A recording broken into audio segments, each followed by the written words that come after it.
Parte boa eu quero, a parte ruim eu finjo que não existe, Sakamoto. Esta frase do prefeito Ricardo Nunes, grosso modo, eu fiz até um texto sobre isso, Diego, falando o seguinte: quando o Nunes diz que crê em ultradireita democrática, ele também está falando que crê em Papai Noel e no coelho da Páscoa, né? O crescimento da ultradireita vem erodindo princípios democráticos ao redor do mundo, né? E levando à ascensão de políticos autocráticos, racistas, fascistas, um discurso que atrai jovens, o que é um desafio para partidos de esquerda, de centro e da direita, a direita liberal, no caso, a direita democrática, né? Então, o que acontece? Considerando que os fundamentos da extrema-direita, da ultradireita, passa pelo atropelamento das garantias e proteções a minorias em direito, pela substituição do respeito às instituições, pela fé em líderes de massa, né? Ou seja, ao invés de instituições, líderes de massa, o que o Nunes está propondo é semelhante a dizer que ele aceita pular no mar pelado desde que ele não se molhe. Ou seja, impossível, né? Totalmente impossível. O Nunes, gente, ele não é de extrema, ele não é de ultradireita, mas ele costura o apoio do bolsonarismo à sua campanha pela reeleição, até porque, do outro lado, Guilherme Boulos já tem como padrinho Luiz Inácio Lula da Silva, né? O Nunes se reuniu no mês passado, inclusive, esse foi o motivo da pergunta do Tabet, né? Com o Matteo Salvini, que, inclusive, o Walter pode falar mais sobre ele, líder da ultradireita italiana, né? Vice-premier, e ele nem divulgou a agenda no encontro. Disse que foi acompanhar um deputado bolsonarista, etc. e tal.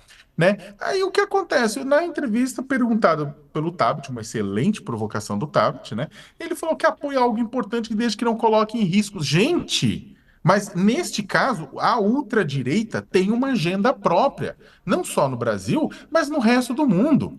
E vamos lembrar o seguinte: neste momento, né, ou seja, o próprio Nunes está buscando o apoio de um grupo no Brasil vinculado à ultradireita que está sendo investigado pela Polícia Federal por atentar contra o Estado Democrático de Direito, planejando um golpe após perder as eleições, e um grupo cujos seguidores atacaram e depredaram a sede dos três poderes no dia 8 de janeiro de 2023, como parte dessa tentativa de golpe. Um grupo que difundiu mentiras e tentou minar o sistema eleitoral, que é um dos pilares de qualquer regime democrático, né? O problema é que com o tempo a gente vai se esquecendo e até normalizando, né? É um esquecimento muitas vezes deliberado, né, do que aconteceu há 1 ou 2 anos, né?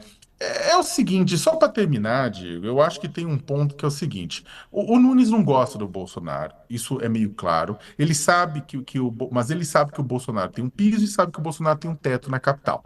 Tá procurando o Bolsonaro, tá procurando ficar perto do Tarcísio de Freitas, que tem melhor avaliação que o Bolsonaro, apesar de ser apadrinhado por ele, né? Mas no final do dia ele sabe que o Bolsonaro é um cabo eleitoral, tanto é que provocou outras cenas constrangedoras quando disse que o Bolsonaro foi um bom gestor durante a pandemia.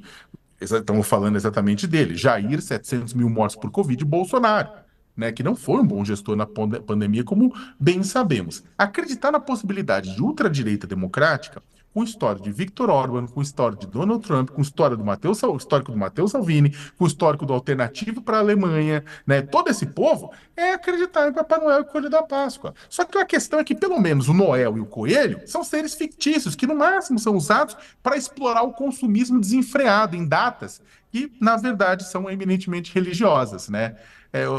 E a extrema-direita, a ultradireita, é um símbolo da destruição da diferença. O professor